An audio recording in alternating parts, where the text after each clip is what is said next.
सिर्फ DD national पर, देश का पहला चैनल, देश का अपना चैनल।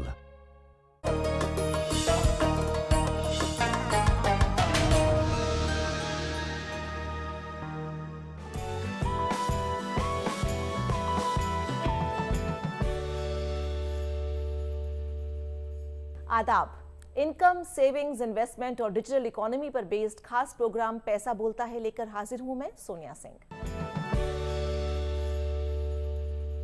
इस खास प्रोग्राम में आज बात होगी हर तरह के लोन ऑफर्स और क्रेडिट कार्ड के हवाले पर्सनल फाइनेंस की। आज के दौर में पर्सनल लोन और क्रेडिट कार्ड दोनों कर्ज फराहम करने के तरीके पेश करते हैं जो आप किसी भी खर्च के लिए इस्तेमाल कर सकते हैं। इनमें से बहुत से फीचर्स मिलते जुलते हैं और बहुत से फीचर्स काफ़ी अलग भी होते हैं, लेकिन हमारे समझने वाली बात यह है कि ज़रूरत पड़ने पर हमारे पास कर्ज लेने के कौन कौन से ऑप्शंस मौजूद हैं, उनकी शर्तें क्या हैं और हमें ऐसे कर्ज को लेने से पहले और उसके बाद किन किन बातों का ख्याल रखना ज़रूरी है। इसी मौजू पर बात करने के लिए हमने इनवाइट किया है दो खास मेहमानों को, जाने माने इकोनॉमिस्ट और चार्टर्ड अकाउंटेंट डॉक्टर शरद कोहली और जाने माने वेल्थ मैनेजर सिद्धार्थ शर्मा। आप दोनों का हम प्रोग्राम में स्वागत करते हैं। शुरुआत हम शरद जी से करेंगे। शरद जी, जो ब्रॉड डेफिनेशन है पर्सनल फाइनेंस की, उसमें सेविंग्स भी आएंगी, इनकम भी आएंगी, उसमें रिटायरमेंट प्लान्स भी आएंगे, इंश्योरेंस, बिजनेस डेवलपमेंट, सब कुछ आएगा। लेकिन आज चलिए हम फोकस अगर हम करें कि हमें अगर पैसा लोन लेना हो, कर्ज लेना हो, वो उस तरह का पर्सनल फाइनेंस हो, तो आप क्या कहेंगे? लोन लेना सही है या फिर हम पहले अपने पैसे बचाएं और जब हमें लगे कि हाँ अब हम इन्हें खर्च कर सकते हैं, हमारी ताकत है खर्च करने की, तब करें?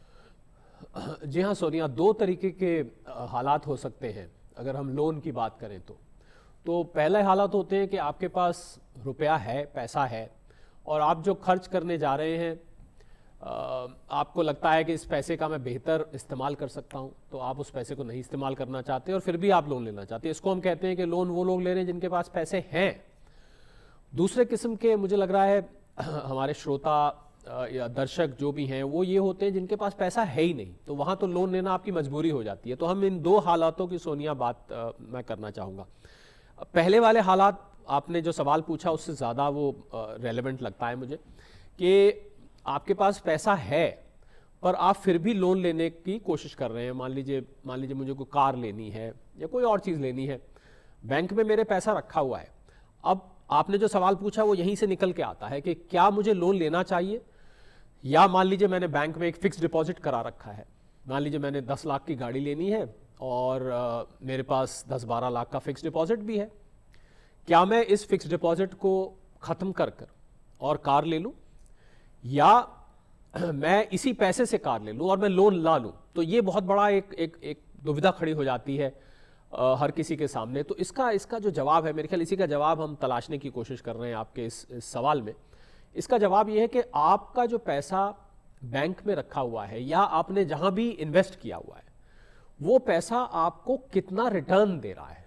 मान लीजिए मेरा वो पैसा मुझे 8% रिटर्न दे रहा है और जो मैं लोन लेने जा रहा हूं वो लोन मुझे 10-12% कॉस्ट कर रहा है। अब मुझे ये देखना है कि अगर मुझे 10-12% लोन कॉस्ट कर रहा है तो पैसा तो मुझे 8% ही रिटर्न दे रहा है, तो बेहतर रहेगा कि मैं अपने पैसे से लोन ले लूं। और अगर मेरा पैसा मुझे, अब ये बहुत ध्यान देने वाली बात है, अगर मेरा पैसा मुझे 15% रिटर्न दे रहा है और मुझे 10-12% पर लोन मिल रहा है, तो मेरे लिए बेहतर होगा कि मैं लोन ले लूं, क्योंकि मेरा पैसा मेरे लिए बहुत अच्छा काम कर रहा है। तो ऐसे में मुझे लोन सस्ता मिल रहा है।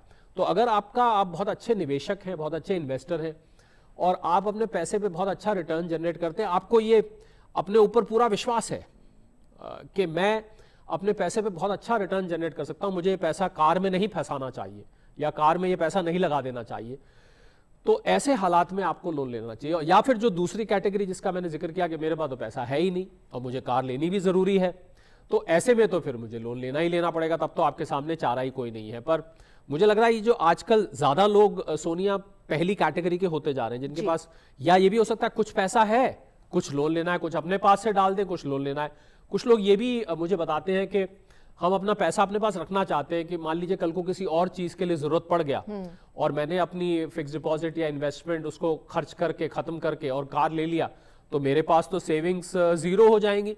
तो ऐसे में मुझे कोई मजबूरी आ गई, कोई ऐसे हालात आ गए, कोई इमरजेंसी आ गई, तो फिर मैं पैसा कहाँ से लाऊंगा। इस वजह से भी कुछ लोग लोन ले लेते हैं। वो फिर लोन की कीमत और इस इन्वेस्टमेंट के रिटर्न के बीच में जो मैं ट्रेड ऑफ आपको बता रहा था, उस ट्रेड ऑफ को नहीं देखते।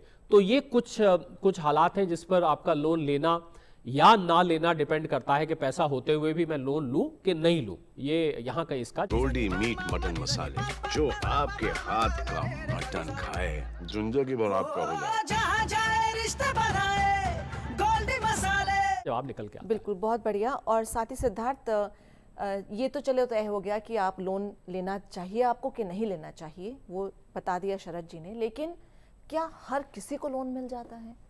क्या कोई हाउसवाइफ है उसको भी लोन मिल जाएगा? क्या कोई स्टूडेंट पढ़ाई करने जाना चाहता है उसको भी लोन मिल जाएगा? या कोई बिजनेस को एक्सपैंड करना चाह रहा है, किसी की दुकान है वो एक्सपैंड करना चाह रहा है, क्या उसको मिल जाएगा? क्या लगता है? इसका आंसर मैं जो अभी पहले जो आपने क्वेश्चन पूछा है ये उसमें काफ़ी कुछ दबा हुआ है इसका आंसर। सबसे पहले तो क्या हमें लोन लेना चाहिए या नहीं लेना चाहिए, जैसे कि अभी डिस्कशन हुआ, एक लोन लेना बहुत ही सब्जेक्टिव एक इशू है। आप किस चीज़ के लिए लोन ले रहे हैं, क्या आपके अंदर क्षमता है उस लोन लेने की या नहीं, आप कौन से एज ब्रैकेट में फॉल करते हैं। कल को अगर कोई एक 90 ईयर्स का अगर कोई एक वृद्ध आदमी अगर बोले कि मुझे लोन चाहिए, तो उसकी लोन लेने की प्रोबेबिलिटी बहुत कम हो जाती है।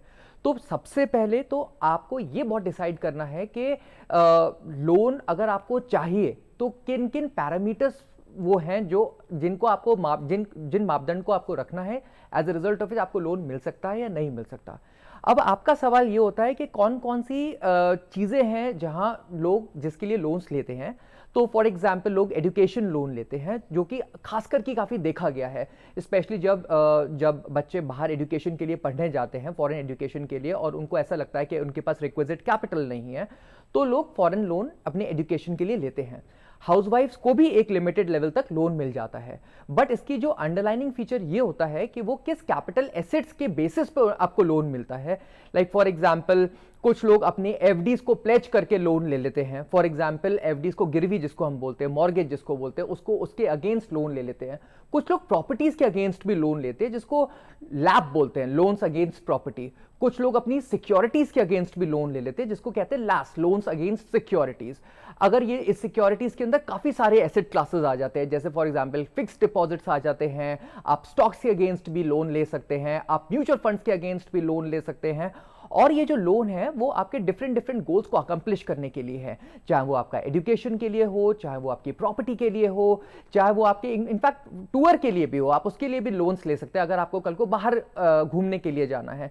सो जहां तक बात है लोन लेने की, तो यस, आज की डेट में प्रोबेबिलिटी बहुत बढ़ गई है लोन्स लेने की, और उसका जो एक मेजर कॉज है वो है डिजिटाइजेशन। क्योंकि आज लोन लेना इतना स्पॉन्टेनियस हो चुका है, इतना इजी हो गया है कि आप with in a click of a second आपको लोन मिल जाता है।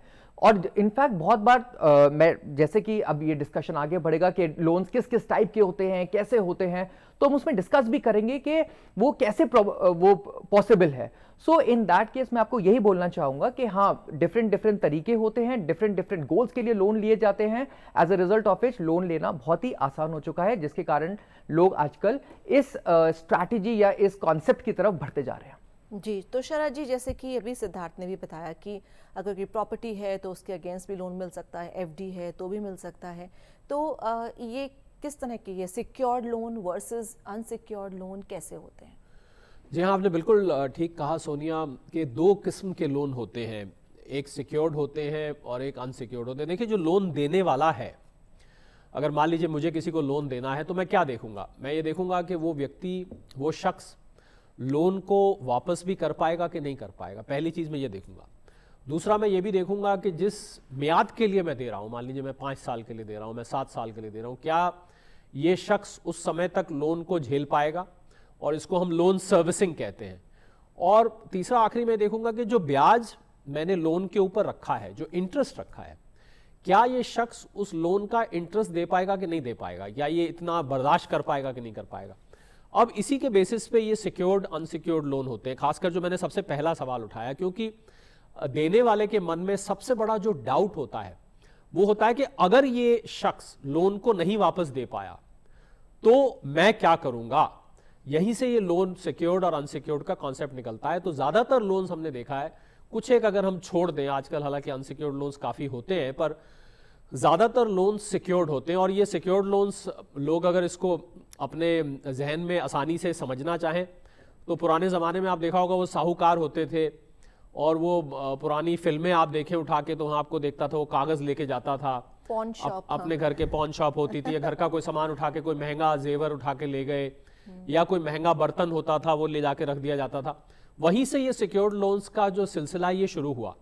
और अब सिक्योर्ड लोन्स का मतलब ये है कि जितना भी लोन देने वाले ने लेने वाले को दिया है, उसके बदले में जो लेने वाला है वो उतनी ही वैल्यू का कुछ ना कुछ, या उससे ज्यादा वैल्यू का, नॉर्मली उतनी वैल्यू का या उससे थोड़ी ज्यादा वैल्यू का कुछ ना कुछ लोन देने वाले के पास जमा करा दे, उसके नाम कर दे, कुछ कागजात दे दे। अब सिक्योर्ड किस चीज का होता है, आप प्रॉपर्टी ले रहे हैं तो प्रॉपर्टी के कागजात हो सकते हैं, आप मान लीजिए गोल्ड का लोन ले रहे हैं तो जो गोल्ड आपने खरीदा है उस गोल्ड के कागजात, या उस गोल्ड को आप उसके पास रख दें, उस गोल्ड के अगेंस्ट ले रहे हैं।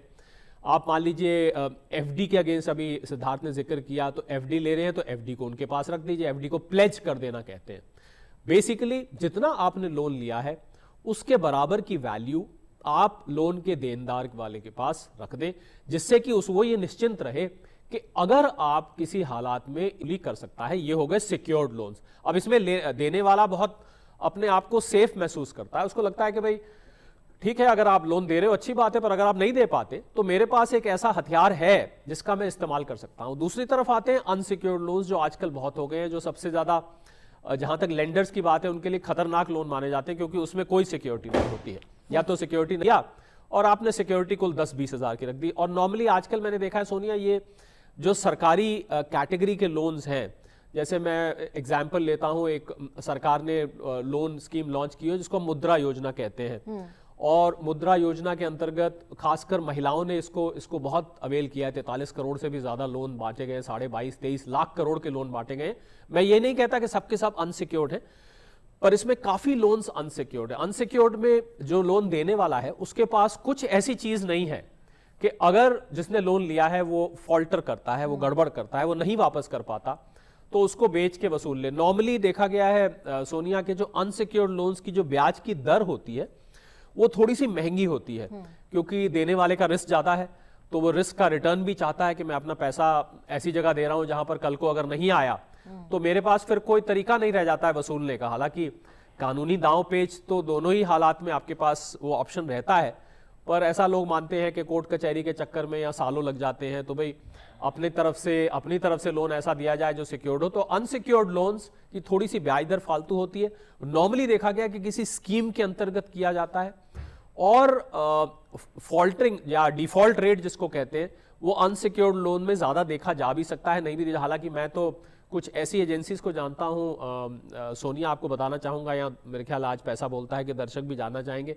एक कॉन्सेप्ट होता है लोन में जिसको हम बोलते हैं माइक्रो फाइनेंस, और मैं अभी एक संस्था से मिला, उस संस्था ने मुझे बताया कि वो जो छोटे छोटे रेडी लगाते हैं, सब्जी का ठेला लगाते हैं, छोटे छोटे व्यापार करते हैं, कुछ महिलाएं भी हैं जो, जैसे आपने देखा होगा किसी मंगल बाजार में, बुध बाजार में अपना एक कपड़ा बिछा के थोड़ी सब्जी लगा लेते हैं, तो उनके पास भी अब आप सब्जी खरीद के लाएंगे तब बेचेंगे ना, तो 5,000 के 10,000 के लोन, इसको हम माइक्रो फाइनेंस कहते हैं। 2,000-3,000 के लोन भी होते हैं वहां पर। मुझे उस संस्था ने मुझे बड़ी हैरानी हुई सुन के बताया कि माइक्रो फाइनेंस में जो एनपीए रेट है, ये एनपीए बताना बहुत जरूरी है, इसको हम नॉन परफॉर्मिंग एसेट कहते हैं, मतलब वो लोन्स जो वापस नहीं आते हैं। क्योंकि आप अनसिक्योर्ड की बात कर रहे हैं तो मुझे हाथ के हाथ वो याद आ रहा है, तो बहुत बहुत अच्छा रीपेमेंट रेट है माइक्रो फाइनेंस में। तो ऐसा भी देखा गया कि जो छोटे छोटे लोन्स हैं वो आसानी से अनसिक्योर्ड होते हैं पर वापस आ जाते हैं। तो मैं उम्मीद करता हूं कि अब सिक्योर्ड क्या होता है और अनसिक्योर्ड क्या होता है हमारे जो दर्शक हैं वो अच्छे से समझ गए होंगे कि आपको अपना बस चले, देखिए लेनदार का बस चले तो हमेशा ही अनसिक्योर्ड लोन ले, और देनदार का बस चले तो हमेशा ही सिक्योर्ड लोन दे। पर जैसा कि मैंने कहा, अलग अलग स्कीम्स होती हैं, अलग अलग हालात होते हैं जिसमें लोन दिए जाते हैं, तो अनसिक्योर्ड सिक्योर्ड के बीच में फर्क समझना बिल्कुल जरूरी था। गोल्डी मीट मटन मसाले, जो आपके हाथ का मटन खाए जिंदगी भर आपका हो जाए। जहाँ जाए रिश्ते बनाए और साथ ही अगर हम कंपेयर करें कि इंटरेस्ट रेट्स कौन से हम चूज़ करें कि किसका बेहतर है, उसको हम जिसका कम है वही हम लोन लें, और साथ ही variable, fix rate of interest, ये सब अगर हम अपने दर्शकों को समझाना चाहें तो। जहाँ तक फिक्स्ड रेट ऑफ वेरिएबल्स की बात करी गई है, मैं आपको बताना चाहूँगा एक MCLR करके एक कॉन्सेप्ट होता है जिसको बोलते हैं marginal cost of lending rate. Generally जब हम सिक्योर्ड लोन्स की तरफ जाते हैं तो वो MCLR डिपेंडेंट होता है, और उसका जो अंडरलाइनिंग फीचर होता है वो होता है रेपो रेट, जो बैंक्स गवर्न करती है। जैसे जैसे रेपो रेट ऊपर जाता है, नीचे जाता है, in the similar manner loans जो होते हैं वो बढ़ता है और कम होता है। अगर फॉर एग्जांपल अगर रेपो रेट बढ़ता है सो लोन की जो ब्याज दर है, जिसको हम इंटरेस्ट रेट कहते हैं, वो भी बढ़ जाती है। इसका सबसे बड़ा एग्जाम्पल है आजकल जो हम देख पा रहे हैं, रेपो रेट्स फॉर एग्जांपल बढ़ी हुई है। अगर आप देख रहे हैं 6-6.5% तक रेपो रेट है, जिसके कारण आज अब FDs के अगर आप लोन्स रिटर्न्स देखते हैं या फिर आप लोन्स देखते हैं जो बैंक्स देती हैं, वो आपको 12% तक है। तो इसको बोलते हैं वेरिएबल रेट ऑफ इंटरेस्ट। लेकिन एक फिक्स्ड रेट ऑफ इंटरेस्ट भी होता है जहां ऑलरेडी कुछ सिक्योर्ड लोन्स में हम बैंक्स बोल देती है कि हम सिर्फ 5% का आपसे लोन लेते हैं या 8% के हिसाब से आपको रीपेमेंट करना है, उसको बोलते हैं फिक्स्ड रेट ऑफ इंटरेस्ट। वो रेपो रेट या रिवर्स रेपो रेट पे डिपेंडेंट नहीं होता है।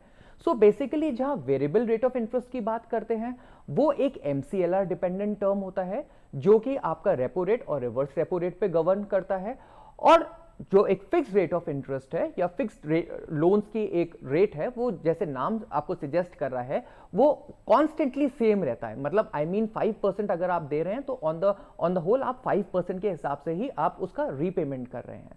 फॉर एग्जाम्पल मैं आपको एक एग्जाम्पल से समझाना चाहूंगा। जैसे होम लोन की बात है, अगर लेट्स से आज मैंने घर खरीदने के लिए मैंने एक लोन लिया, बट अगर इस समय रेपो रेट ज्यादा है तो ऐसा इसकी प्रोबेबिलिटी बहुत ज्यादा है कि मुझे जो लोन मिल रहा है वो 12% के हिसाब से मिल रहा है।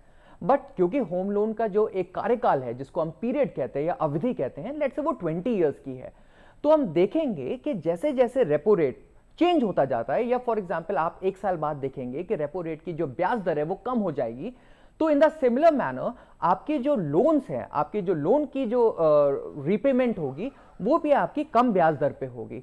As a result of which हम इसको ये बोलेंगे कि ये फिक्स नहीं है, ये वेरिएबल है। सो इन दैट केस मैं आपको बताना चाहूंगा कि ये एक डिफरेंशिएटिंग फैक्टर होता है, फिक्स्ड लेंडिंग रेट क्या होता है और एक मार्जिनल या वेरिएबल लेंडिंग रेट क्या होता है। तो शरद जी, क्या ऐसा भी पॉसिबल है कि अगर किसी ने 5 साल के लिए लोन लिया और उसके पास काफ़ी अच्छी पेमेंट आ गई और वो 3 साल में ही उसको उतारना चाहे, तो वो वाला ऑप्शन प्री पेमेंट पेनल्टीज कुछ होती हैं क्या? जी हाँ, बिल्कुल। और आपकी इजाज़त हो अगर सोनिया, तो मैं जो सिद्धार्थ ने बात करी उसमें पहले कुछ जोड़ दूँ कि ये हमारे दर्शक कैसे इस बात का फैसला करें कि हमें फिक्स लेना है कि वेरिएबल लेना है। आपने बात करी, तो जब जिस वक्त आपको लगे कि रिजर्व बैंक ऑफ इंडिया की आजकल जो पॉलिसी है वो रेट गिराने की तरफ है, तो ऐसे हालात में वेरिएबल रेट लेना चाहिए, क्योंकि आपको उस गिरने का फ़ायदा मिलेगा। क्योंकि आपने अगर उसको बर्फ़ की तरह जमा दिया तो फिर वो गिरेगा भी, तो आपको तो महंगा पड़ने लगेगा। तो ये तो एक बात हुई। अब आपने कहा कि लोन मान लीजिए आपने 10 साल का लिया है, 15 साल का लिया है। खासकर हम देखते हैं जब घरों का लोन लिया जाता है 15-20 साल का, जनरली वो लंबे मियाद का होता है। तो आप जो घर का लोन ले, मान लीजिए आपने 15 साल का घर का लोन लिया और आपने मान लीजिए 25-30 लाख रुपए का लोन ले लिया। अब आपने बिल्कुल ठीक कहा, बीच में कहीं से पैसे आ गए या कुछ पैसे का इस्तेमाल आपने करना था वो अब नहीं कर रहे और आपके वो पैसे अब आपके लिए अवेलेबल हैं। तो ऐसे में मन करता है भाई ये क्यों कर्ज सिर पे चढ़ा रहा है, इसको वापस कर देना चाहिए। बस यहीं से ये सवाल उठता है कि क्या वापस जल्दी कर देना एक अच्छा फैसला है या इंतज़ार करनी चाहिए लोन के ख़त्म होने की। बिल्कुल आपने बिल्कुल ठीक नब्ज़ पकड़ी है सोनिया के। जनरली देखा गया है, और मैं आज पैसा बोलता है कि सभी जो दर्शक हैं जिन्होंने लोन लिया हुआ है उनको मैं कहूँगा कि आप अपनी लोन स्टेटमेंट पर एक बार ज़रूर ध्यान दें। आप देखेंगे कि जब आपने लोन देना शुरू किया, यानी कि जब आपने लोन लिया ही लिया था नया, उस वक्त क्या हो रहा था कि आप मान लीजिए 25,000 रुपये महीने की किश्त दे रहे थे हर महीने, जिसको हम EMI कहते हैं, इक्वेटेड मंथली इंस्टॉलमेंट। आप देखेंगे कि उस 25,000 रुपये में 20,000 रुपये, अंदाजा मैं एक एग्जाम्पल ले रहा हूँ, ये कोई एक पैमाना फिक्स नहीं है, 20,000 रुपए तो उसमें ब्याज जा रहा था और 5,000 रुपए कुल आपका प्रिंसिपल अमाउंट जा रहा था। और जैसे जैसे ये म्याद आगे बढ़ती गई तो ब्याज का अमाउंट घटता गया और प्रिंसिपल का अमाउंट बढ़ता गया। फिर एक टाइम ऐसा आया जब आपने लोन के बीच में कहीं पहुंच गए, मान लीजिए 15 साल का लोन था और 7-8 साल बीत गए, तो आप लोन स्टेटमेंट उठा के देखेंगे ध्यान से तो आप देखेंगे कि आप 12-12,500 हजार के करीब इंटरेस्ट दे रहे थे और 12-12,500 हजार के करीब ही उस 25,000 रुपए में आपका प्रिंसिपल अमाउंट था। और जैसे जैसे आप लोन के आखिरी वक्त तक पहुंचेंगे, मतलब 15वें साल, 13वें, 14वें साल में आप जब पहुंचेंगे तो आप देखेंगे कि आपका जो इंटरेस्ट था वो बहुत कम हो गया था और प्रिंसिपल बढ़ के उस 25,000 में करीब 22-23 हजार हो गया था, जबकि ब्याज बहुत कम जा रहा था। तो हमने क्या नोट किया, हमने नोट किया कि शुरू के वक्त में ब्याज ज्यादा लेते रहे आपसे और आपसे प्रिंसिपल कम लेते रहे, बीच में आके बराबर बराबर हो गया, आखिर में आके उल्टा हो गया। तो अब यहीं से आपके सवाल का जवाब निकल के आता है। अब अगर आप जल्द लोन को वापस करने का फैसला कर लेते हैं तो क्या होगा कि आपने मान लीजिए 2 साल बाद फैसला कर लिया कि मैं तो इसको वापस कर दूं, तो आप कहेंगे 2 साल में मैंने ब्याज तो दिया, मैंने 25,000 वाला जो एग्जाम्पल लिया तो आप तो 6 लाख रुपए के करीब दे चुके हैं, 25,000 रुपए इंटू 12 और 2 साल 6 लाख रुपए वापस कर चुके हैं। तो आपको लग रहा होगा कि मैंने जो 25 लाख का लोन लिया था शायद वो 25 लाख से घट के 19 लाख रह गया होगा, पर आपको हैरानी होगी ये देख के कि आपका लोन 25 लाख का कुल 22-23 लाख ही आया है। तो आप अपना सिर पकड़ लेते हैं, भाई ये कैसे हुआ, मैंने तो 6 लाख रुपए वापस किया और मेरा लोन करीब करीब उतने का उतना ही खड़ा हुआ है। तो बस यहीं से आपकी बात का जवाब निकल के आता है कि जब आप शुरू में लोन को वापस करते हैं तो नॉर्मली जो फाइनेंस कंपनीज होती हैं ये थोड़ी सी चालाकी करती हैं। ये चालाकी ये करती है कि शुरू में आपसे ब्याज ज्यादा लेते हैं, तो इसलिए आप शुरू में वापस ज्यादा करेंगे तो आपका पता लगा जो गया था ज्यादातर ब्याज में चला गया और आपका पैसा कुछ वापस गया नहीं। तो इसलिए मेरी ये सलाह है कि लोन को जल्दी वापस तभी करें अगर आपके पास कोई ऐसी मजबूरी आ गई है या आप वाकई में उस लोन को सिर पे से ये भार उतारना चाहते हैं और आप चाहते हैं कि अब ये लोन खत्म हो जाए और आप जिंदगी का आपका रुख बदल रहा है, आप वहां से शिफ्ट हो रहे हैं, कुछ भी ऐसा जिंदगी का मुकाम आ गया है जहां पर आपको लगता है कि अब मुझे इस लोन की जरूरत नहीं है किसी भी कीमत पे, तब तो आप उसको दे दें। वरना क्योंकि पैसा बोलता है पे हम बैठे हैं और पैसा कई बार तो बहुत जोर से बोलता है।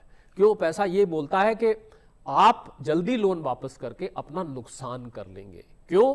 क्योंकि आपने जो पैसा दिया है वो तो साहब ब्याज में चला गया, पता लगा 25 लाख की बजाय आपको करीब करीब 25 लाख ही वापस करना पड़ गया। मुझे नहीं लगता कि किसी भी चैनल पे आपको ये इंफॉर्मेशन मिलेगी जो कि एक तरह से आंख खोलने वाली है जी कि अभी तक आपने जो पैसा दिया आधे मियाद में वो आपने सिर्फ इंटरेस्ट पे किया। जी गोल्डी मीट मटन मसाले, जो आपके हाथ का मटन खाए जिंदगी भर आपका हो जाए। जहाँ जाए रिश्ते बनाए गोल्डी मसाले। जी बिल्कुल। मैं तो इसीलिए मैं सोच रहा था कि हम अपने कम से कम पैसा बोलता है कि जो ऐसा होता है कि जब भी फाइनेंशियल शो टेलीविजन पर जाता है और तो उसमें क्या होता है जो उसको रेगुलर देखते हैं वो लोग बहुत एजुकेटेड हो जाते हैं। तो मुझे लगता है उनकी जानकारी में, और यही शो का मेरे ख्याल एम भी है, इजाफा, आपकी जानकारी में इजाफा हो रहा है। तो इसलिए जल्द लोन को वापस करने की गलती ना करें। जब भी आप लोन को वापस करने का डिसीजन लें, आप एक बार पहले अपनी लोन कंपनी से एक स्टेटमेंट मंगाइए, उनको बड़ा गौर से आप उसको देखिए कि आपने जो अभी तक वापस किया है उसमें असल में कितना बचा हुआ है, आपने कितना दिया है बचा, इस सब को बेसिस पे आप लीजिए। वरना वापस करने की जिस पेनल्टी की आपने बात करी, यही पेनल्टी आप, और यही नहीं, जब आप लोन को वापस करते हैं तो एक फाइल को जब क्लोज करा जाता है तो उसके कुछ वन टाइम क्लोजर चार्जेस भी वो फाइनेंस कंपनी लेती है, वो आपको अलग से पड़ता है। तो एक तो आपका प्रिंसिपल अमाउंट ज्यादा जा रहा है, दूसरा आपके ऊपर क्लोजर चार्जेस भी लग रहे हैं। तो मुझे लग रहा है इन सब चीजों को ध्यान रख के ही लोन को वापस करने में, तो लोन, मैं अगर सोनिया इस बात को अगर दूसरे तरीके से कहूं तो ना लोन लेने में जल्दबाजी करनी चाहिए, और एक दफे लोन ले लिया तो लोन को वापस करने में भी जल्दबाजी नहीं करनी चाहिए, वरना आपका उसमें नुकसान सीधा सीधा हो सकता है। तो सिद्धार्थ, क्या कोई ऐसा तरीका है कि लोन लेने से पहले ही इस चीज को बार्गेन किया जाए कि भाई मेरा तो इक्वल अमाउंट की इंस्टॉलमेंट जो है वो इक्वल अमाउंट का ब्याज जाए और इक्वल अमाउंट मेरा प्रिंसिपल जाए, ऐसा हो सकता है? Possible है? जब लोन की स्ट्रक्चरिंग होती है तो कोई भी, या तो कोई भी बैंक उठा लें या NBFC उठा लें जहां से आपने लोन लिया है, उनकी डिज़ाइनिंग ही इस तरीके से होती है कि इनिशियल स्टेजेस में या इनिशियल के जो साल होते हैं वहाँ आपका जो इंटरेस्ट रेट कंपोनेंट होता है वो बहुत ज़्यादा होता है और आपका जो प्रिंसिपल जो आप वापस लौटा रहे हैं वो कम होता है, जैसे अभी सर ने भी कहा।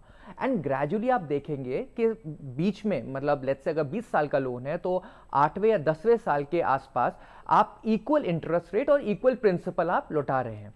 तो ये बार्गेनिंग की जो एक जो आप कैपेबिलिटी बोलते हैं वो एक लोन लेने जो एक इन्वेस्टर होता है उसके हाथ में नहीं होता है, वो बेसिकली एक पूरा ये प्रोडक्ट डिज़ाइन होता है और ये जो डिज़ाइनिंग होती है ये या तो बैंक्स की तरफ से होती है और एनबीएफसीज की तरफ से होती है।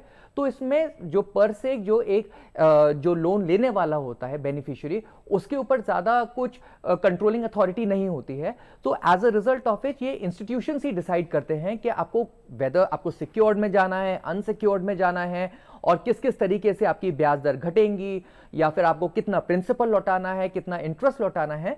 तो जैसे कि सर ने कहा, अगर आप अपनी लोन स्टेटमेंट्स को अगर आप रेगुलरली ऑब्जर्व करेंगे या आप देख पाएंगे तो आपको बहुत क्लियर कट आइडिया हो जाएगा कि आपका कितना कॉम्पोजिशन प्रिंसिपल जा रहा है और कितना कॉम्पोजिशन इंटरेस्ट जा रहा है। तो सिद्धार्थ, क्या P2P लोन्स जो होते हैं वो इजीली अवेलेबल हो पाते हैं लोगों के लिए, क्योंकि वो तो जितनी आपकी जान पहचान होगी और कोई देने वाला रेडी होगा तभी हो पाएगा? देखिए, जहां तक P2P है, पीयर टू पीयर लेंडिंग, ये ना एक बहुत नया कॉन्सेप्ट अब उभर के आ रहा है एक डिफरेंट फैशन में, जहां डिजिटाइजेशन ने इस P2P लेंडिंग को बहुत स्ट्रॉन्ग कर दिया है। ऑलमोस्ट इंडिया के अंदर 12 से 13 P2P कंपनीज हैं जो कि एक अनसिक्योर्ड तरीके से लोन दे रही हैं। सो जहां तक बात है P2P लेंडिंग की, इनफैक्ट आज की डेट में ये देखा जा रहा है कि P2P लेंडिंग का जो रेट है बढ़ने का वो इतना ज़्यादा बढ़ता जा रहा है कि जहां एनबीएफसीज, जहां पे एसएमईज हो गई, स्मॉल मीडियम एंटरप्राइजेस हो गए या सेल्फ हेल्प ग्रुप्स हो गई या जहां पे माइक्रो फाइनेंसिंग की बात होती है, वो P2P के थ्रू ही आजकल मैक्सिमम फाइनेंसिंग हो रही है। तो P2P में भी जो रेट ऑफ इंटरेस्ट होता है लोन्स का वो बहुत ज़्यादा होता है। इनफैक्ट वो डिफरेंट स्लैब्स में होता है। जितना ज़्यादा रिस्की लोन उतना ही ज़्यादा रेट ऑफ रिटर्न होता है। इनफैक्ट कुछ जगह तो ये भी देखा गया है कि P2P में 22% तक का आपको लोन रेट देना पड़ता है। और अगर सिक्योर्ड लोन्स की तरफ जाते हैं P2P में तो मोर और लेस देखा गया कि 8 से 12% के आसपास भी आपको लोन रेट के अंदर आपको लोन्स वापस लौटाना पड़ता है। बट इन एनी केस, जहां तक बात है P2P लेंडिंग बहुत ज़्यादा विरुलेंट होती जा रही है और जहां जो लोन लेने वाले हैं वो उनकी संख्या बहुत बढ़ती जा रही है, जहां पे ये कंपनीज भी बढ़ती जा रही है। इसीलिए आरबीआई ने इन P2P के ऊपर बहुत स्ट्रॉन्ग रेगुलेशंस लगाने स्टार्ट कर दिया है। और ये भी देखा गया है आज की डेट में P2P में कि जो इनकी ऑडिटिंग जो कंट्रोल अथॉरिटी होती है, जहां वो लोन्स दे रहे हैं, वो आपके सिविल स्कोर भी चेक कर रहे हैं, वो आपके आईटीआर के अंदर भी घुस रहे हैं, वो आपके बैंक स्टेटमेंट्स भी चेक कर रहे हैं, सो दैट उनको ये डर ना रहे या ये खौफ ना रहे कि ये जो लोन है इसका डिफॉल्ट होने के चांसेस बहुत ज्यादा है। जी, तो शरद जी, जैसे सिबिल स्कोर की बात की, उसके बारे में दर्शकों को बताएं कि वो कैसे रेडी रखें अपना। और साथ ही क्या अभी रिसेंटली कुछ एक खबर आई थी कि सरकार ने कुछ सख्ती की है कुछ ऐप्स पर जो लोन्स देती हैं, क्या ये P2P ग्रुप में आती हैं या क्या आती हैं? देखिए, सिबिल स्कोर आपने बहुत अच्छी बात करी। और हुआ क्या था, जब सिबिल नहीं होता था तब क्या होता था कि आपको, अगर मुझे किसी को लोन देना है तो मुझे उसके बारे में पूरी जानकारी होनी चाहिए। वो व्यक्ति क्या करता है, वो शख्स क्या करता है, कितना कमाता है, उसके पास क्या क्या है, कल को अगर वो पैसा लेके भाग गया तो मैं कैसे वसूलूंगा, और उसके एसेट्स कितने हैं, उसकी आमदनी कितनी है, क्या वो टैक्स पेयर है नहीं है। तो इन सब चीज़ों को लेके कन्फ्यूजन बना रहता था। उसके बाद ये सिबिल स्कोर लाया गया। सिबिल स्कोर कुछ नहीं है, आपकी एक फिक्स्ड क्राइटेरिया बना दिया गया, कुछ पैमाने बना दिए गए जिसके आधार पर, जिसके बेसिस पर आपको एक स्कोर दे दिया जाता है। अब ये स्कोर पब्लिक डोमेन में रहता है, मतलब ये इसकी जानकारी कोई भी चाहे तो ऑनलाइन जाके देख सकता है। और जैसे आप देख सकते हैं तो जो फाइनेंस करने वाली कंपनीज हैं वो भी इसको देख सकते हैं।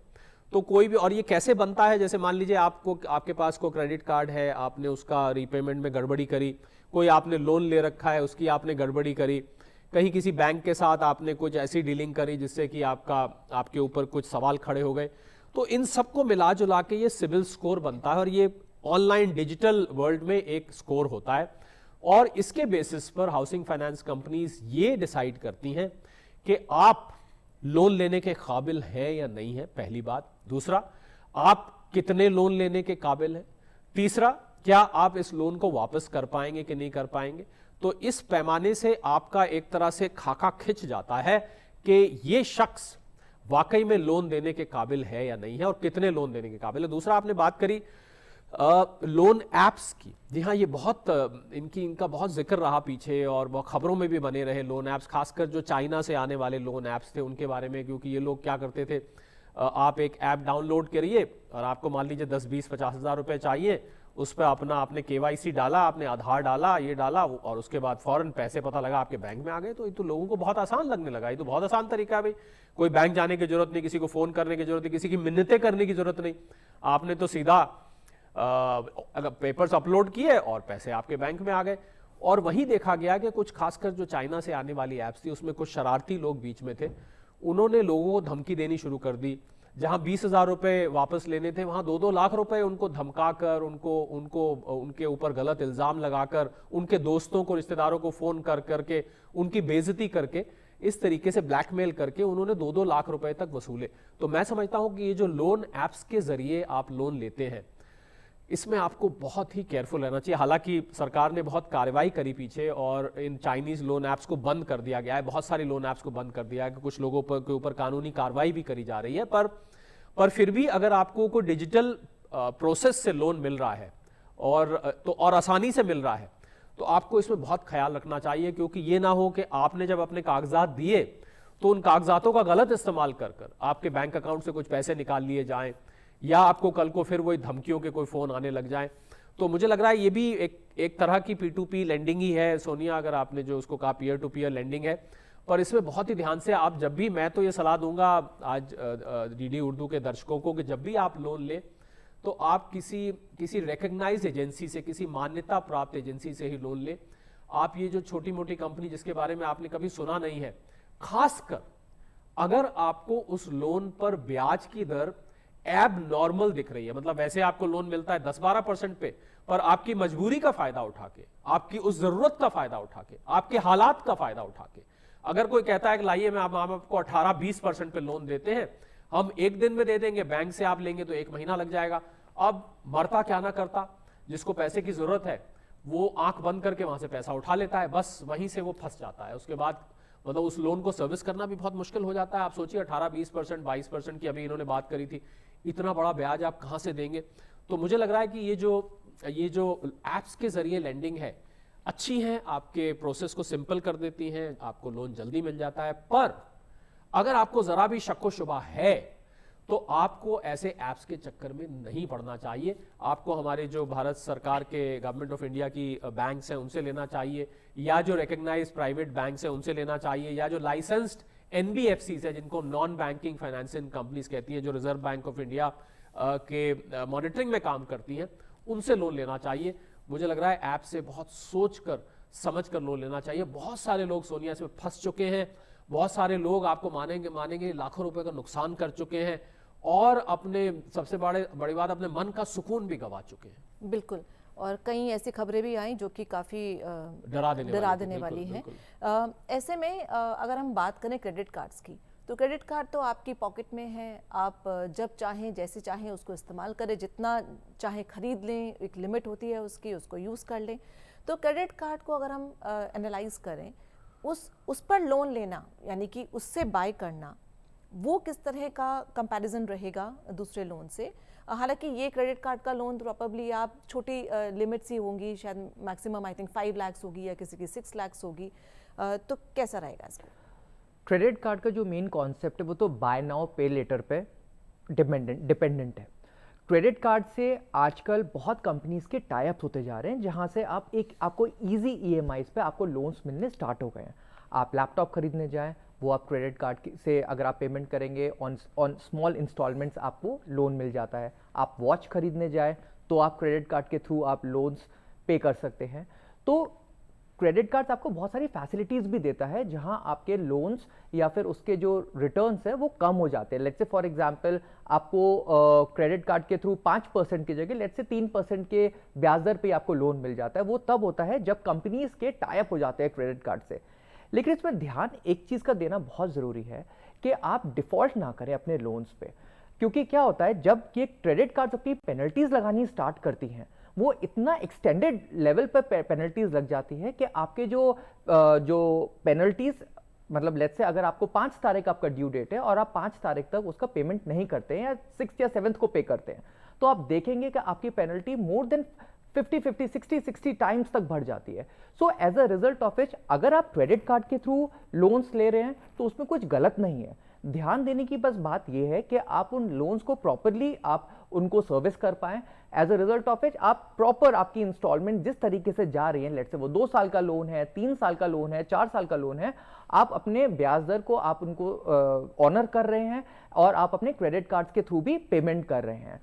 और जैसे मैंने अभी कहा कि क्रेडिट कार्ड के थ्रू लोन लेने में कोई दिक्कत नहीं है जब तक आप उनकी सर्विसिंग प्रॉपर कर रहे हैं, बट आप डिफॉल्ट ना करें, ये एक बहुत इंपॉर्टेंट चीज़ है। और आजकल तो मेजॉरिटी ऑफ चीज़ों में देखा गया है कि लोग अपनी छोटी छोटी चीज़ों को लोन जो ले रहे हैं वो क्रेडिट कार्ड के थ्रू ले पा रहे हैं।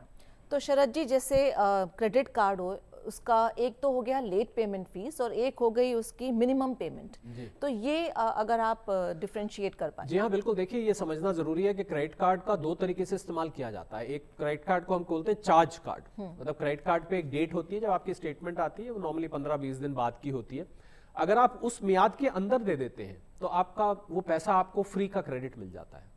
पर जैसे ही आप उस डेट पे छलांग लगाते हैं, वो डेट से आगे चले जाते हैं, तो फिर क्रेडिट कार्ड अपना क्रेडिट वाला काम करना शुरू कर देता है और बहुत अच्छा खासा ब्याज उस पर लगता है। मैं ये बताना चाहूँगा आज सभी दर्शकों को कि क्रेडिट कार्ड का जो फाइनेंस है वो महंगा है। आप अमूमन बैंक से जब मान लीजिए किसी चीज़ पर लोन लेंगे तो आपको सस्ता पड़ेगा, पर क्रेडिट कार्ड कंपनी से जब आप करेंगे, उसको हम रोल ओवर बोलते हैं, तो वो पीरियड आगे आगे चलता जाता है और बहुत आसानी से क्रेडिट कार्ड कंपनी, आपने देखा होगा, आपको बोलती हैं जैसे ही आप कोई सामान क्रेडिट कार्ड से खरीदेंगे आपके पास फौरन मैसेज आ जाएगा कि इसकी आप EMI करा लीजिए, क्योंकि उनको बहुत फायदा है। वो 2.5 से 3% पर मंथ से भी ज्यादा कई दफे कॉस्ट करता है। तो मुझे लग रहा है कि क्रेडिट कार्ड के जरिए लोन लेना एक आखिरी ऑल्टरनेट की तरह रखना चाहिए, क्योंकि वो महंगा है, वो बहुत खतरनाक है, क्योंकि बहुत आसान है। आप गए, आपने क्रेडिट कार्ड स्वाइप किया और आपने फौरन उस पर लोन ले लिया और आपने कहा credit card 5 lakh 6 lakh, credit card जैसे जैसे आप पुराने होते जाते हैं आपकी लिमिट बढ़ाता जाता है, 10 लाख तक भी जा सकता है। और अगर आपने उसको वापस नहीं किया तो ना केवल आपकी सिबिल रेटिंग गिरती जाएगी, बल्कि आपके ऊपर बहुत मोटा ताजा ब्याज, जैसा कि सिद्धार्थ ने बताया, उस पर फिर पेनल्टी भी लगेगी, उस पर फाइनेंस चार्जेस उसको बोला जाता है, पेनल्टी भी लगेगी, फाइनेंस चार्जेस भी लगेंगे और आपसे रेगुलर ब्याज भी वसूला जाएगा। तो मुझे ऐसा लगता है कि क्रेडिट कार्ड का इस्तेमाल लोन लेने के लिए बिल्कुल आखिरी ऑल्टरनेट रखना चाहिए। मतलब जब बिल्कुल आपके पास कोई रास्ता ही ना बचे तो आप क्रेडिट कार्ड को इस्तेमाल करिए, वरना क्रेडिट कार्ड का इस्तेमाल, मुझे लग रहा है सबसे अच्छा क्रेडिट कार्ड सोनिया का इस्तेमाल होता है कि आपने क्रेडिट कार्ड से सामान लिया और आपको वो जो 15, 20, 25 दिन का फ्री क्रेडिट मिलता है, वो मुझे लगता है सबसे बेहतर इस्तेमाल क्रेडिट कार्ड का है, क्योंकि आपको 20-25 दिन के लिए फ्री का पैसा मिल गया, आपको आसानी हो गई, पैसा उठा के नहीं ले जाना पड़ा, आपने सिर्फ स्वाइप किया और चार्ज करके बात खत्म हो गई। पर अगर आपने उस डेट पे, जो लास्ट डेट लिखी हुई है, आपने उस डेट को पे नहीं किया, या आपने बड़े आसानी से, आपको कहते हैं कि आपने 1 लाख का सामान लिया है, मिनिमम अमाउंट 10,000 रुपए, अभी 10,000 दे दीजिए ना, बाकी का 90,000 बिना किसी कागजात के वो लोन बन जाता है। बहुत ही मुश्किल सर्विस करना होता है उस लोन को सोनिया। मेरा तजुर्बा जहां तक कहता है कि जिन ने वो लोन लिया है वो बाद में कुछ आंसू बहा के ही बाहर निकले। बिल्कुल, और मेरे साथ भी ऐसा हो चुका है, जब एक बार मैं लास्ट डेट ही भूल गई थी और उसके बाद जब देखा तो शॉकिंग नंबर्स आए थे उसमें। स्टूडेंट क्रेडिट कार्ड कैसा होता है? क्या वो भी ऐसे नॉर्मल क्रेडिट कार्ड की तरह होता है या कुछ डिफरेंट होता है? स्टूडेंट क्रेडिट कार्ड में भी यही एक प्रोविजन होता है कि जहां आपको अपने स्ट्यूमुलेटेड डेट पर, जैसे आपका कोई 2nd या 3rd की डेट है, उससे पहले आपको अपना जो लोन्स होता है, जैसे फॉर एग्जांपल एजुकेशन लोन हुआ या छोटे छोटे, अगर स्टूडेंट ने किसी एक ABC चीज़ के लिए कोई लोन लिया है, उसके दौरान आपको उन पेमेंट्स को करना होता है। तो बेसिकली वो लोन्स थोड़े इजी प्रोविजंस पे मिल जाता है, उसमें ज़्यादा चेक्स एंड बैलेंसेस नहीं होते, क्योंकि स्टूडेंट अपने एजुकेशन के लिए जनरली वो लोन्स लेते हैं और सरकार काफ़ी उसको काफ़ी उसको प्रोत्साहन देती है कि ऐसे लोन्स को बढ़ाया जाए, सो दैट स्टूडेंट्स की एजुकेशन, स्पेशली जो हायर एजुकेशन है, वो आराम से चल सके। सो स्टूडेंट क्रेडिट कार्ड भी मोर और लेस एक क्रेडिट कार्ड की तरह ही वर्क करता है, बट वो बेसिकली एक एजुकेशन से रिलेटेड लोन्स को लेकर होता है या एजुकेशन एसेसरीज को से लेकर उन लोन्स को लेकर होता है। सो वो आप अगर अपने स्ट्यूमुलेटेड डेट पे अगर आप पे कर पा रहे हैं अपने लोन्स को, सो बेसिकली वो भी एक नॉर्मल क्रेडिट कार्ड की तरह ही वर्क करता है। तो शरद जी, एक तो आप कंसोलिडेट कर दीजिए जो भी हमारी डिस्कशन हुई वो, और साथ ही क्या कोई डेट कंसोलिडेशन लोन भी होता है जिससे मतलब हमने एक लोन लिया और हमने जो 4-5 लोन थे उनको पे कर दिया? जी हाँ, पहले मैं आपके बाद वाले सवाल पर आता हूँ। आपने डेट कंसोलिडेशन की बात करी। कई दफ़े क्या होता है, हम छोटे मोटे बहुत सारे लोन ले लेते हैं। कभी घर खरीदने के लिए लिया, गाड़ी खरीदने के लिए लोन ले लिया, घूमने फिरने के लिए ले लिया, कोई मेडिकल इमरजेंसी हुई उसके लिए लोन ले लिया, एजुकेशन के लिए लोन ले लिया। आजकल तो लोन किसी भी चीज़ के लिए, हनीमून के लिए लोन मिल जाता है, किसी भी चीज़ के लिए आपको लोन मिल जाता है। और होता क्या है कि जिन लोगों को लोन लेने की आदत पड़ जाती है, बहुत अच्छी आदत तो नहीं है सोनिया, आपको सच बताऊं तो, पर फिर भी अगर आपके पास इतना पैसा है और इतनी अच्छी कैश फ्लो है कि आप उन लोन्स को वापस कर सकते हैं, तो कोई हर्ज नहीं है लेने में, आप अगर ले रहे हैं। पर कई दफ़े इतने सारे लोन हो जाते हैं कि उनको सर्विस करना बहुत मुश्किल हो जाता है। कोई किसी बैंक को देना है, कहीं किसी की EMI ड्यू हो गई, किसी कुछ दिन बाद किसी और की हो गई, उसमें EMI का अमाउंट कुछ और है।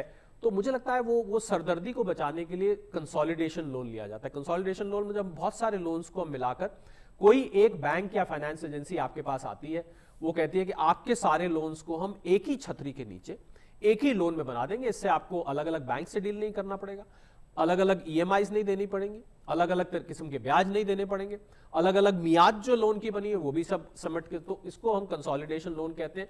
थोड़ा सा सोनिया किसी एक शख्स के लिए ऐसा करना थोड़ा सा मुश्किल होता है, पर फिर भी कुछ बैंक्स हैं जो आपको ये ऑफर देते हैं। और अगर आप मुझे आज के सारी जो हमने बातचीत करी उसका अगर रस मैं निकालूं तो मुझे लगता है कि लोन लेने में कोई बुराई नहीं है। पहली बात, लोन लेना, पहले ज़माने में मुझे याद है लोन लेना ऐसा माना जाता था कि जिसने लोन लिया है उसके ऊपर एक जैसे दाग लग जाता था कि भाई इसने तो उधार ले रखा है, कर्जदार, बिल्कुल कर्जदार बन गए भाई, ये तो कर्जदार बनना अच्छी बात नहीं मानी जाती थी। पर अब मुझे लगता है वक्त बदल चुका है।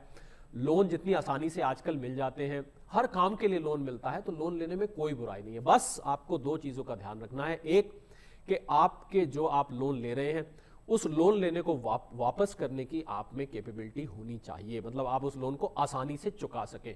लोन आपके लिए सरदर्दी ना बन जाए, इस बात का आपको ध्यान रखना है। दूसरा ये देखना है कि लोन हमेशा अपनी, एक पुरानी कहावत होती है कि उतने पैर पसारिए, उतने पैर फैलाइए जितनी बड़ी चादर हो। तो मुझे लग रहा है अपनी हैसियत से बढ़कर लोन नहीं लेना चाहिए। ज्यादातर लोग गलती कर देते हैं कि अपनी हैसियत से बढ़कर लोन ले लेते हैं और फिर कर्ज के नीचे दब जाते हैं। और आपने देखा होगा ऐसे किस्से सुनने को, हम तो सारे उम्र के लिए कर्जदार हो गए, ये लोन वापस ही नहीं, एक लोन लेने के लिए फिर दूसरा लोन लेना पड़ता है, फिर दूसरे लोन लेने के लिए तीसरा लोन लेना पड़ता है। तो इस तरीके के हालात नहीं खड़े करने चाहिए। लोन लीजिए जब आपको जरूरत है तब लीजिए, जैसा, और जो मैंने शुरू में बात कही थी, अगर आपका पैसा आपको आपके लोन के ब्याज से ज्यादा कमाकर दे रहा है फिर आप लोन को कंटिन्यू रखिए। अगर आपका पैसा आपके लोन से कम कमा रहा है तो कोशिश करिए कि उस लोन को जल्द से जल्द आप अपने सिर से उतारें। और हैसियत से बढ़कर, फिर मैं दोहरा रहा हूं, हैसियत से बढ़कर लोन कभी ना ले, यही मेरी हिदायत रहेगी। आज पैसा बोलता है कि सभी दर्शकों को। सिद्धार्थ, आप कोई डूज एंड डोंट्स आखिर में बताना चाहते हैं दर्शकों के लिए, और खासकर जिससे अगर लोन ले रहे हैं तो कोई और भी एक्स्ट्रा फीस होती है जो उनको ध्यान रखना चाहिए कि ये सब भी देना पड़ेगा? जहाँ तक डूज एंड डोंट्स की बात है तो मैं आपको यही कहूँगा कि जब आप लोन लेते हैं आपको ध्यान रखना चाहिए कि लोन का पीरियड क्या है, आपका सिबिल स्कोर क्या है, लोन किस तरीके से आप पे कर रहे हैं, आपका लोन सिक्योर्ड है या अनसिक्योर्ड है, आपका, जैसे सर ने कहा, ये बहुत इंपॉर्टेंट है कि लेट से आपका जो लोन का रेट है प्रीपेमेंट करने के लिए आप ये गलती ना कर बैठे कि आपको लग रहा है कि लोन बहुत बड़ा सरदर्द बनता जा रहा है। आपका लोन है 8% पे और आपके इन्वेस्टमेंट पे रिटर्न्स आ रहे हैं 16% पे, और आपको ये एंजाइटी हो रही है कि नहीं मुझे अपना लोन पहले उतारना है, तो वो एक गलत धारणा है। ये एक साइकोलॉजिकल प्रेशर में नहीं आना चाहिए एक इन्वेस्टर को। या फिर आपको ये भी देखना होता है कि आप किस चीज के लिए लोन ले रहे हैं। मैं आपको ये सजेस्ट नहीं करूंगा कि आप हर एक ऑब्जेक्ट के लिए, आप छोटी छोटी चीजों के लिए आप लोन लेना स्टार्ट कर दें। उससे आपकी एक जो माइंडसेट है, एक साइकोलॉजी है, वो बहुत एब्रप्ट हो जाती है। अगर आप होम लोन ले रहे हैं या एजुकेशन के लिए लोन ले रहे हैं तो ये एक बहुत ही एक ऐसी चीज है जो आपकी लाइफ में एक वैल्यू एडिशन के लिए आप काम कर रहे हैं, और इससे अगर आप ये नहीं लेंगे तो इनफैक्ट आपका काम ही नहीं हो पाएगा। तो लोन लेना या नहीं लेना एक बहुत सब्जेक्टिव चीज पर है, डिपेंडेंट है कि बेसिकली आप किस चीज के लिए लोन ले रहे हैं और बेसिकली आपका लोन किस तरीके से है, आप लोन को पे करने की क्षमता भी रख रहे हैं या नहीं रख रहे हैं। अदरवाइज आप एक डेट ट्रैप के अंदर पड़ जाते हैं, जिसको हम लोन ट्रैप भी कहते हैं। लोन्स को लेने के लिए, लोन्स को रीपे करने के लिए आप और लोन्स लेते हैं, फिर उनको रीपे करने के लिए आप और लोन लेते हैं। As a result of it आपके ऊपर जो एक डेट चढ़ जाता है वो बहुत ज़्यादा होता है और वो आप एट द एंड पे ही नहीं कर पाते। तो बेसिकली मैं आपको यही सजेशन देना चाहूँगा कि आप इन सब चीज़ों का बहुत कॉशियसली ध्यान दें, इन सारे पैरामीटर्स का ध्यान दें और उसके बाद ही आप लोन्स की तरफ जाएं लेने के लिए। बहुत बहुत शुक्रिया आप दोनों का आदाब। स्टूडियो में आने के लिए और बताने के लिए दर्शकों को कि कोई भी लोन लेने से पहले 100 बार सोचें और उसको रीपे अगर जल्दी करना चाहते हैं तो फिर 1000 बार सोचें। बहुत बहुत शुक्रिया। पैसा बोलता है कि इस कड़ी में फिलहाल इतना ही। आप अपनी राय और सजेशंस हमें ईमेल कर सकते हैं। इसके लिए हमारा ईमेल आईडी है ddurduspecials@gmail.com। इसी के साथ हमारी पूरी टीम को दीजिए इजाज़त। आदाब।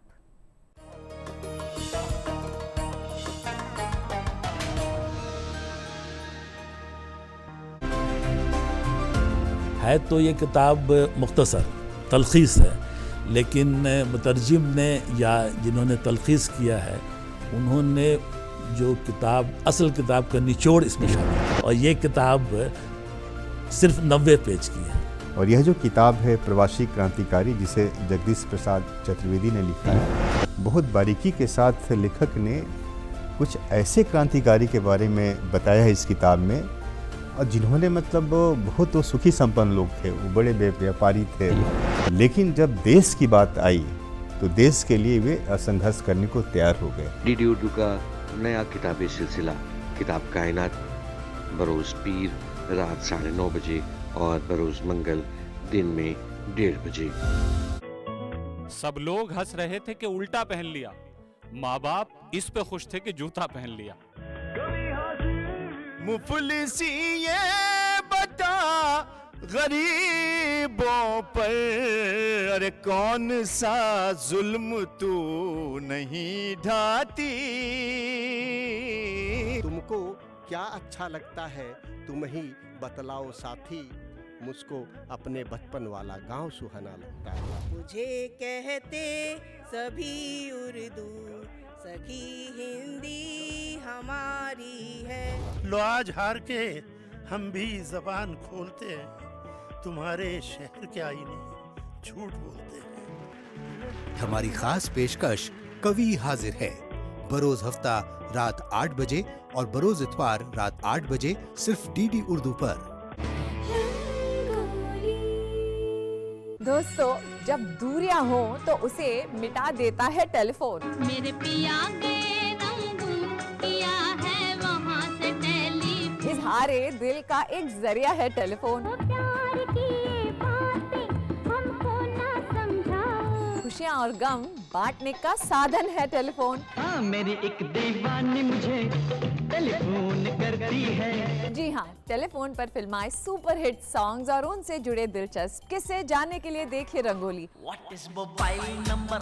What is your smile number? इस रविवार 10 मार्च सुबह 8 बजे सिर्फ डीडी नेशनल पर, देश का पहला चैनल, देश का अपना चैनल। इस खास प्रोग्राम में आज बात होगी हर तरह के लोन ऑफर्स और क्रेडिट कार्ड के हवाले पर्सनल फाइनेंस की। जब भी आप लोन ले तो आप किसी रिकॉग्नाइज्ड एजेंसी से, किसी मान्यता प्राप्त एजेंसी से ही लोन ले। इनिशियल के जो साल होते हैं वहां आपका जो इंटरेस्ट रेट कंपोनेंट होता है वो बहुत ज्यादा होता है और आपका जो प्रिंसिपल जो आप वापस लौटा रहे हैं वो कम होता है। मुझे ऐसा लगता है कि क्रेडिट कार्ड का इस्तेमाल लोन लेने के लिए बिल्कुल आखिरी ऑल्टरनेट रखना चाहिए। जब आप लोन लेते हैं आपको ध्यान रखना चाहिए कि लोन का पीरियड क्या है, आपका सिबिल स्कोर क्या है, लोन किस तरीके से आप पे कर रहे हैं, आपका लोन सिक्योर्ड है या अनसिक्योर्ड है। अगर आपको कोई डिजिटल प्रोसेस से लोन मिल रहा है और आसानी से मिल रहा है तो आपको इसमें बहुत ख्याल रखना चाहिए, क्योंकि ये ना हो कि आपने जब अपने कागजात दिए तो उन कागजातों का गलत इस्तेमाल कर आपके बैंक अकाउंट से कुछ पैसे निकाल लिए जाएं या आपको कल को फिर वही धमकियों के कोई फोन आने लग जाएं।